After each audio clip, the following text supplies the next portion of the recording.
आज के इस वीडियो में हम स्विच स्टेटमेंट को देखेंगे किस तरह से काम करती है ये सी लैंग्वेज में। तो यार अगर मैं स्विच स्टेटमेंट के काम की बात करूं तो इसका काम बहुत ही वाज़ेह है सी लैंग्वेज में। देखो यार, अब हम यूज़ करते आ रहे थे इफ स्टेटमेंट या इफ एल्स स्टेटमेंट। तो उसको क्या करते थे हम, एक हमारे पास स्टेटमेंट होती थी और उसके ऑल्टरनेट अगर कोई स्टेटमेंट हमने यूज़ करनी होती तो एल्स स्टेटमेंट का यूज़ कर लेते थे। मतलब दो कंडीशन को लाने के लिए, अगर ये कंडीशन काम कर रही है, ठीक है, ये जो इफ के अंदर स्टेटमेंट है वो प्रिंट करवा दो, अगर नहीं कर रही तो एल्स के अंदर प्रिंट करवा दो। अभी क्या करना पड़ता था ना, हमें बहुत मरतबा हमें मल्टीपल आपके पास स्टेटमेंट्स आती थी जिन्हें हमें प्रिंट करवाना पड़ता था, मल्टी ब्रांच स्टेटमेंट आती थी। तो उसके लिए क्या करते थे, हम एल्स इफ स्टेटमेंट का यूज कर लेते थे। अच्छा, अगर मैं एल्स इफ स्टेटमेंट की बात करूँ ना, तो एल्स स्टेटमेंट का यूज का तो आपको बिल्कुल पता था कि क्या होता था, कि वो मल्टी ब्रांच जो स्टेटमेंट होती थी ना आपकी, उसको प्रिंट करवाने के लिए इस्तेमाल की जाती थी। अभी यहाँ पर अगर मैं इसकी बात करूँ ना स्विच स्टेटमेंट की, तो स्विच स्टेटमेंट का भी यार वही काम है, मतलब इसके अलावा इसका कोई काम नहीं है। ये क्या करता है, ये मल्टी ब्रांच जो आपके पास स्टेटमेंट होती है ना, आप इसे पढ़ भी सकते हो कि in C this switch statement is a control flow statement that provides an alternative to the if statement when you have to choose between multiple alternatives. ठीक है, जब आप मल्टीपल ऑल्टरनेटिव में चूज करना चाहते हो कोई एक स्टेटमेंट, तो आप क्या यूज कर सकते हो, इफ स्टेटमेंट को। ठीक है, जो स्विच स्टेटमेंट होती है इसको, जिस तरह इफ स्टेटमेंट में एल्स इफ में आप यूज करते थे। It is a multi branch statement that evaluates an expression. ये मल्टी ब्रांच स्टेटमेंट है, इसका आपने ध्यान रखना है। That evaluates an expression and selects the code to execute based on the value of the expression. तो ये जो आपके पास वैल्यू ऑफ एक्सप्रेशन होती थी उस पे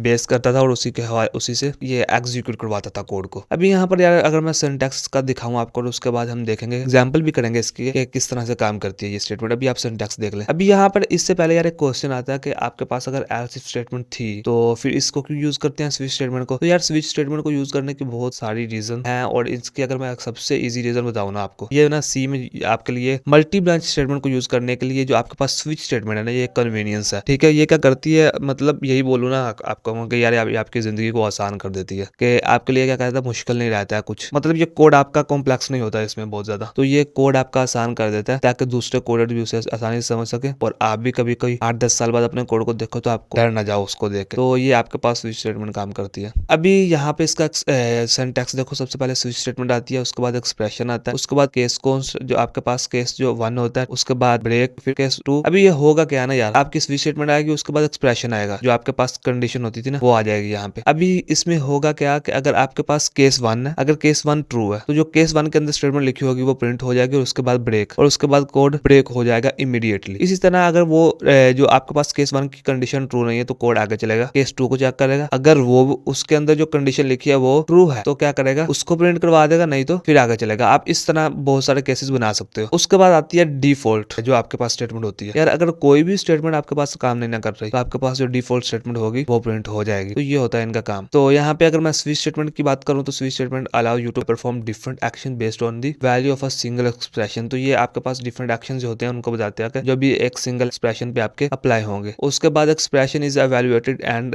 compared against each case constant. जो आपके पास एक्सप्रेशन होता है ना, तो जो हर एक केस कांस्टेंट को कंपेयर करने के लिए, जिस तरह मतलब अभी देख रहे हैं एक्सप्रेशन हमने लिख दिया, कंडीशन लिख दी, तो सबको कंपेयर करके जो भी ट्रू होगी उसको प्रिंट करवा देगा। उसके बाद जो बात आती है ना यार, मैं यहाँ से अगर डायरेक्ट यहाँ पे आऊंगा, if no case constant matches the expression is in the statement following the default keyword are executed. अभी यहाँ पर एग्जांपल आ गई, आप इसको ब्रेक डाउन किया, उसने ब्रेक डाउन किया हमने स्विच स्टेटमेंट को। तो एक्सप्रेशन है यहाँ पे, और एक्सप्रेशन का काम लिखा है, ठीक है, केस का काम लिखा है, ब्रेक का काम लिखा है, डिफॉल्ट का काम लिखा है। तो ये सबको सारे मैं आपको पहले बता चुका हूँ। एक्सप्रेशन क्या करता है, एक्सप्रेशन वो जो कंडीशन होती है, अच्छा इसमें कंडीशन कौन सी हो सकती है यार, कोई भी आपके पास वैलिड एक्सप्रेशन हो सकता है दैट इवैल्यूएट्स एन इंटीग्रल टाइप। ठीक है, इंटीग्रल टाइप रहेगी इसमें, या इंट हो सकता है, या फिर कैर हो सकता है, या फिर इन आपके पास होता है ना वो हो सकता है। इसके अलावा कोई वैल्यू नहीं हो सकती आपकी। और इसके बाद केस जो होता है, केस क्या करता है, केस एक कीवर्ड है, ठीक है, आपने ये चीज ध्यान में रखनी है। Followed by a constant value if the value of expression matches the value of the case constant the statement following the, जो भी स्टेटमेंट होगी केस के उस केस के अंदर वो एग्जीक्यूट हो जाएगी। इसी तरह ब्रेक स्टेटमेंट होती है, ब्रेक स्टेटमेंट यूज्ड होती है कोड से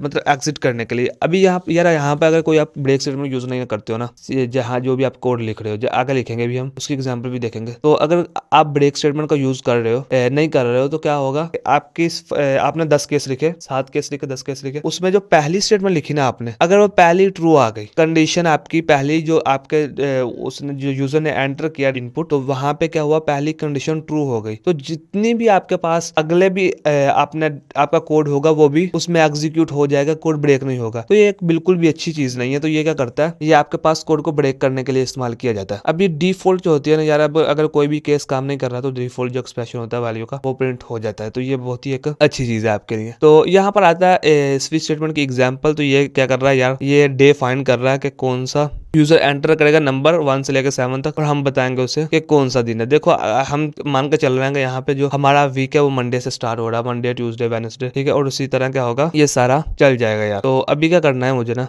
मुझे एक नई फाइल बनानी है, और यहाँ पे आके मुझे एक नई फाइल बनानी है स्विच डॉट सी, और यहाँ पे जल्दी से आकर मुझे कोड लिख लेना है। और कोड लिखने के लिए क्या करना है, हैश इंक्लूड, और उसके बाद stdio.h, और उसके बाद इंट मेन, और यहाँ पे इससे बाहर निकलूंगा मैं। और अब क्या करना है ना मुझे, अब सबसे पहले क्या करना है, एक वेरिएबल क्रिएट करना है, वेरिएबल इंट मुझे करना क्रिएट डे, और ये मैंने वेरिएबल एक क्रिएट कर लिया। उसके बाद क्या करना है प्रिंट एफ, और प्रिंट एफ के अंदर क्या करना है, एंटर द नंबर बिटवीन, आपके पास आएगा 1 and 7। ये हमने कर दिया। यूजर को बोला कि नंबर एंटर करो 1 और 7 के दरमियान कोई भी नंबर एंटर कर दो, यूजर कर देगा एंटर। और यहाँ पे क्या करना है, मुझे सेमीकोलन ले आना, ये सेमीकोलन ले आया मैं। और उसके बाद क्या करना है, स्कैन एफ आएगा मेरे पास, स्कैन एफ, और ये %d लिख के मैं डे लिख दूंगा। अभी यहाँ से फौरन मेरे पास क्या आनी चाहिए, स्विच स्टेटमेंट आ गई मेरे पास। और स्विच स्टेटमेंट के अंदर क्या होगा, यहाँ पे एक्सप्रेशन आएगा, और एक्सप्रेशन मेरा डे है। उसके बाद यहाँ आऊँ, और देखो आपने यार क्या किया, मैंने सिंपल सा वो जो आपके पास कोड जो आपके पास एब्रीविएशन है उसको मैंने क्लिक किया, और ये मेरे पास सारे का सारा जो था ना कोड स्निपेट का यूज करते हुए मैं सारा ये सिंटैक्स ले आया। अभी यहाँ पर इसमें कंडीशन लेके आपने टैब प्रेस करना, तो आपके पास ये जो आपके पास नई कंडीशन होगी उसमें आ जाएगा, ठीक है। अभी क्या कर रहा है, केस जो हमारा पास पहला केस है, केस 1 कहूंगा इसे, और उसके बाद फिर से टैब प्रेस करूंगा और कहूंगा प्रिंट एफ। अगर केस 1 सही जा रहा है, ठीक है, तो प्रिंट एफ करना है। और यहाँ पे क्या कहना है, डे कौन सा, मंडे। तो ये इस तरह करना है मुझे। और यहाँ पे क्या करूंगा, अब इसी को करूंगा कॉपी, और बार बार इसे कर दूंगा पेस्ट, 7 मरतबा 8 मरतबा जितनी मरतबा करना है। अभी यहाँ पे हर जगह पे क्या करना है, मुझे चेंज करना है यार, 3 4 केस को चेंज करना, सेम नहीं रहना है, 5, और यहाँ पे आएगा 6, और यहाँ पे आएगा 7। तो ये एक हमारे पास ज्यादा हो गया, तो इसको क्या करूंगा मैं, रिमूव यहाँ से, और ब्रेक के बाद सेमीकोलन लगाना है। तो मंडे के बाद क्या आएगा मेरे पास, ट्यूसडे, और उस ट्यूसडे के बाद क्या क्या आता है, वेडनेसडे, और वेडनेसडे के बाद क्या आएगा मेरे पास, थर्सडे, और उसके बाद क्या आएगा यार, फ्राइडे, और फ्राइडे के बाद क्या आता है, सैटरडे। तो उसके बाद क्या आएगा,